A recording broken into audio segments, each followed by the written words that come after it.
Hi class. So you should have this piece of paper right here, and we're going to fold it in half, just top to bottom, so that you're writing on half of the page, okay? I'd also like you to take your pen or pencil, hopefully you're writing in pencil, and split it down the middle, okay? On one side, we are going to talk about subtraction. So subtraction has a special thing where you have to switch the order. Okay? And so some of those switch order words are words like less than, fewer than, subtracted from, and divided into. So those are our switch order words. What the heck is she talking about, switch order words? Well, let's say I wanted you to do 4 less than 7. Well, 4 less than 7 means that I'm going to get 3, right? Well, that meant I needed to do 7 minus 4.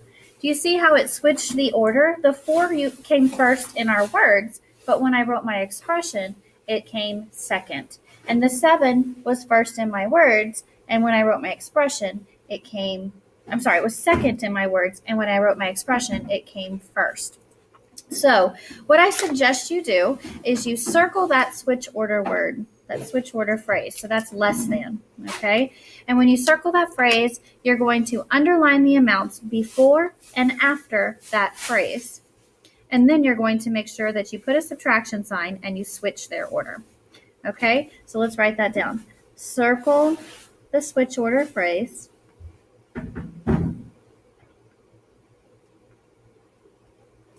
Underline the amounts before and after.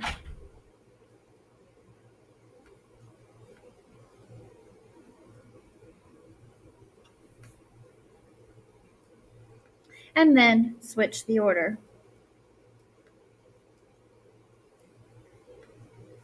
So a couple of examples of that are, and if you need to pause it to write down the notes, pause it real quick. All right, so a couple of examples of that are, for example, we've got 5 less than 2 times x. Okay, so we're going to circle the switch order word, which is less than, and we're going to highlight it because we're doing notes and that just makes it nicer. And then we're going to underline the amounts before and after. So 5 is before and 2 times x is after. And so that means that the switch the order means that the 5 has to come second and the 2 times x has to come first. Remember, 2 times x means 2x, and the 5 is going to come second, and it's subtraction. So it's 2x minus 5. Okay? Switch in that order. All right, second example, 8 times 3 subtracted from 3x. Okay, circle the switch order words. That's subtracted from. I'm going to highlight them because it just makes it easier to see in notes. And what came first is 8 times 3. So we circle or underline everything that came first and underline everything that came second. And then we go and we write it the other way around. So 3x has to come first, and then subtracted from, and then 8 times 3. Okay, so we start at the end minus the first underline. Okay, so that's switch order. The other type of thing I want to talk to you about is parentheses. So for parentheses, there is a phrase, whoops, I spelled it wrong, parentheses. There is a phrase, and that phrase is the operation of, and then it's going to have parentheses with something and something. This is what it looks like every single time. Operation, what is operation again? Well, we know that is either add, subtract, multiply, or divide.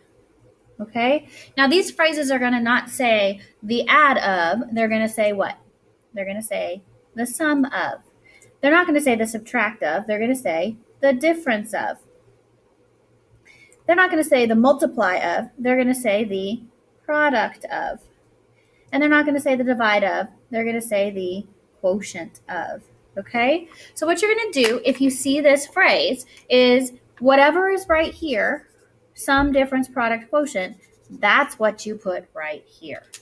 Okay? Whatever operation you get, you're going to write it inside the parentheses right there. And then you're just going to write the rest of the words. So the first example is 2 times the sum of 4 and x. And so what I do is I look at it and I go, oh, I see that phrase, the sum of, and that automatically means I need parentheses. So I'm going to put parentheses around something and something, 4 and x. I'm going to figure out what the something and something is. Then I'm going to notice that it says sum. What does sum mean? Up here we said sum means to add. So this is going to be 4 plus x. Okay? And all I have left is the 2 times. Well, that means multiply.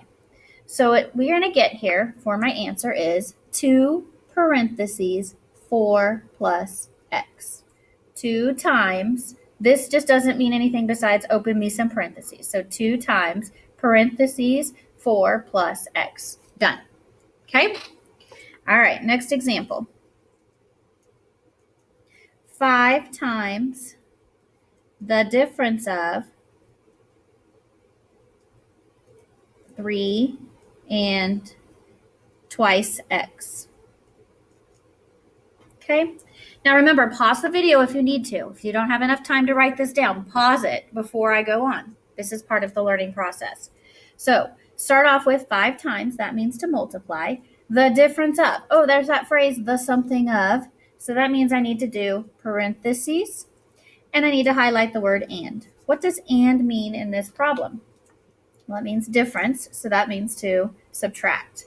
Okay, what does twice x mean? That means 2x. So I have 5 times 3, or parentheses, 3 minus 2x.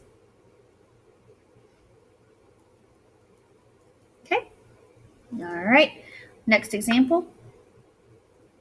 The quotient of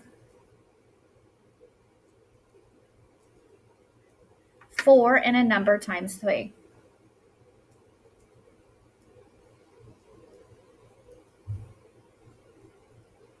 All right, so there's that phrase. Remember, if you need to pause it, pause it. The quotient of 4, so something, and, oh, there's and, we highlight that. 4 and a number times 3. Uh-oh, a number times 3 is that whole phrase. So I got to make sure I keep it like all together in a box. Okay, so what does quotient mean? Quotient means to divide. So 4 divided by a number times 3. Well, anytime you see a number, that means x times 3. So this is going to be parentheses 4 divided by, and we don't ever put x first. We always put the 3 first if we're multiplying. So a number times 3 means 3x. So it's 4 divided by 3x. I don't really need the parentheses on this one, but because of the way the phrase is worded, and I don't have anything outside of it. So I don't need the parentheses, but it doesn't count wrong if you put them. So that is parentheses and switch order words. I'd like for you to go ahead and find the pieces that go to this activity and figure out where they go using these notes that we just took. All right, have a good day. Bye-bye.